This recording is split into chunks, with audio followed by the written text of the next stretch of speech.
మీరు పిక్ చేసుకున్నారంటే ఏదో విషయం ఉంటుంది. నాకు నాకు నాకు ఫస్ట్ ఆఫ్ ఆల్ తను చేసిన వర్క్ చాలా నచ్చింది. అంటే I look for honest voices. నాకు సినిమా హిట్ అవుతుంది అని కథ చెప్పే వాళ్ళకంటే నా మనసులో ఒక కథ ఉందండి, ఈ కథ ఎప్పటికైనా చెప్పాలి అని చెప్పేవాళ్ళు ఎక్కువ నచ్చుతారు. అది నా సినిమాలో అవనివ్వండి, అది జనరల్గా ఇది మనం ఒక సూపర్ హిట్ కొడదాం అని చెప్పే వాళ్ళకంటే కూడా, లేదంటే నాకు ఒక సినిమాని సెల్ చేయడానికి ట్రై చేసే వాళ్ళకంటే కూడా మీరు కొంటే కొనండి లేకపోతే లేదు, నాకు చెప్పాలని ఉన్న కథ ఇది అని ఒక హానెస్ట్గా చెప్తారు చూసారా, వాళ్ళు బాగా నచ్చుతారు నాకు. అండ్ నాకు అలాంటి ఒక క్వాలిటీ జగదీష్లో కనపడింది. జగదీష్ యాజ్ స్క్రిప్ట్ చెప్పడం మొదలెట్టిన తర్వాత కథ వింటూనే ఒక కథలో ఉన్న ఎమోషన్ కనెక్ట్ అవ్వగలుగుతున్నాం అంటే ఎమోషన్ వర్కౌట్ అవుతుంది అని మనం నమ్మటం వేరు, మనం ఎమోషనల్ అవటం వేరు కదా. అది కథ వింటున్నప్పుడే మనకు ఆ ఫీలింగ్ వచ్చిందంటే అది చాలా మంచి కథ అని అర్థం. అండ్ తనలో ఉన్న జెన్యూనిటీయే తన స్క్రిప్ట్లో కూడా రిఫ్లెక్ట్ అయింది. ఇది కనుక సరిగ్గా తీస్తే చాలా మంచి సినిమా అవుతుంది అనుకున్నాను.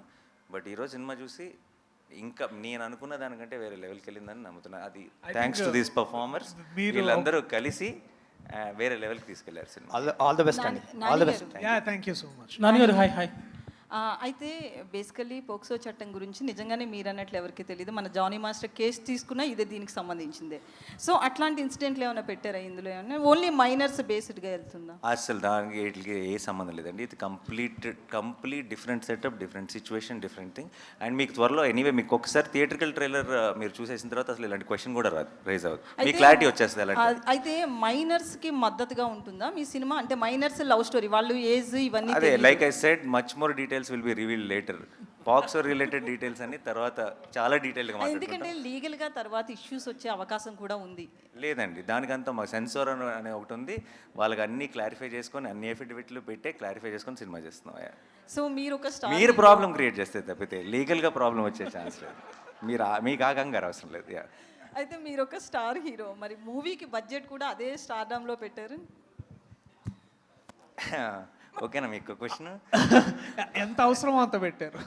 ఏ సినిమాకి what is important is what is the concept, what is the setup, who are the performer. ఈ సినిమాకి ఏం అవసరం అన్నది అంతే. ఒక్కొక్క సినిమాకి ఒక్కొక్క సెటప్ అండి, అంతే. సో ఇట్ డజంట్ ఈ కథని నేను ఎలా చూసానో, ఈ కథకి ఏం కావాలో అన్నీ ఇచ్చామా జగదీష్? అఫ్కోర్స్. ఇది మీరు నన్ను అడిగితే బాగుండేది. మీరైనా చెప్పచ్చు. అంటే ఇంత ఖర్చు పెడితే తిరిగి వస్తాయా అని ఆలోచించకుండా ఖర్చు పెట్టారండి. ఇది మాత్రం షూర్ షాట్. అసలు ఏదైనా ఒకటి అడిగితే జగదీష్ ఎందుకు ఇది అవసరమా, ఇది ఇలా ఇంకో ఆల్టర్నేట్ థాట్ ఉంది కదా, ఇలా అయినా ప్లాన్ చేద్దాం, అసలు ఇలాంటి మాటలే రాలేదు. What was asked was there. నాకు in one word if I have to say, నాకు ఫర్ కోర్ట్ గురించి, నాకు ఇంతకుముందు నేను కొన్ని ఫిల్మ్స్ ప్రొడ్యూస్ చేశాను. ఇంతకుముందు ప్రొడ్యూస్ చేసిన ఫిల్మ్స్ రిలీజ్ ముందు నాకున్న ఫీలింగ్ ఏంటంటే, ఇది అందరూ చూసి నచ్చితే మనం గెలుస్తాం అన్న ఫీలింగ్ ఉండింది.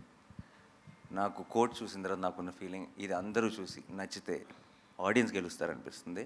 And because it will be their success, it will be a special film, it's not for our success. ఈ సినిమా నిజంగా కోర్ట్ అనేది నేను బ్లాక్ బస్టర్ అవ్వాలని కోరుకుంటున్నాను. ఎందుకు అవ్వాలని కోరుకుంటున్నానంటే, కోర్ట్ లాంటి సినిమాలు deserve to be a block buster.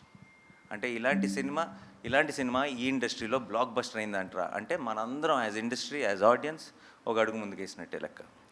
Priyadarshi గారు, అయితే మీరు ఇందాక నుంచి చెప్తున్నారు కదా, మైనర్ క్యారెక్టర్ ఏదైతే నేను చేయలేకపోతున్నానని దాని మీద బాగా ఇంటెన్స్ ఉంది అని చెప్పి. అయితే మీకు ఈ కథ విన్నప్పుడు నేను ఎందుకు మైనర్గా ఉన్నప్పుడు ఈ స్టోరీ రాలేదనిపించిందా?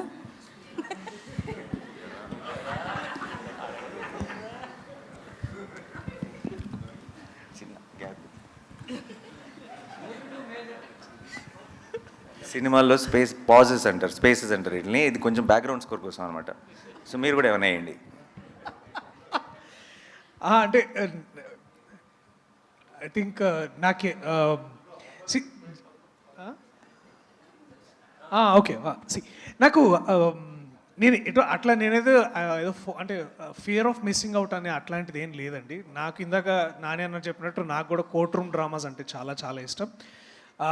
అంతేకాకుండా నాకు లా అనే ప్రొఫెషన్ మీద కూడా ఒక ప్రత్యేకమైన అభిమానం.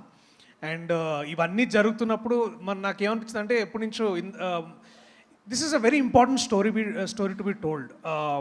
ఇందాక అంటే చెప్తున్నా అంటే ఇదేదో దీనివల్ల సమాజాన్ని మార్చాలి లేకపోతే అందరికీ అవగాహన ఇవ్వాలనే అదొక definitely that's a noble aspect. ఇదొక అంటే సినిమా ప్రేరేపిస్తుంది మనల్ని, ఈ సినిమా ఒక ఇన్స్పైరింగ్ స్టోరీ అవుతుందని నాకు అనిపించింది మనోడు చెప్పినప్పుడు. సో ఇవన్నీ ఇట్లాంటి చాలా ఎలిమెంట్స్ కలిసాయి. సో బట్ ఈ మైనర్ క్యారెక్టర్ చేయాలా చేయకూడదా అనేది పక్కన పెడితే అంటే నాకు డెఫినెట్లీ ఈ కథకి ఆ క్యారెక్టర్ చేయడానికి వాళ్ళే కరెక్ట్, ఎస్పెషలీ రోషనే కరెక్ట్, నేను కరెక్ట్ కాదు. కరెక్ట్ అయినా కూడా నేను డెఫినెట్లీ సూర్యతేజ అనే క్యారెక్టర్ చూస్ చేసేవాడినేమో. బట్ ఆ వయసులో ఉన్నప్పుడు నేను ఇంకా కాలేజ్లో ఉన్నాను. సో అది ఎప్పుడో క్రీస్తుపురం అది. మరి నువ్వు నేను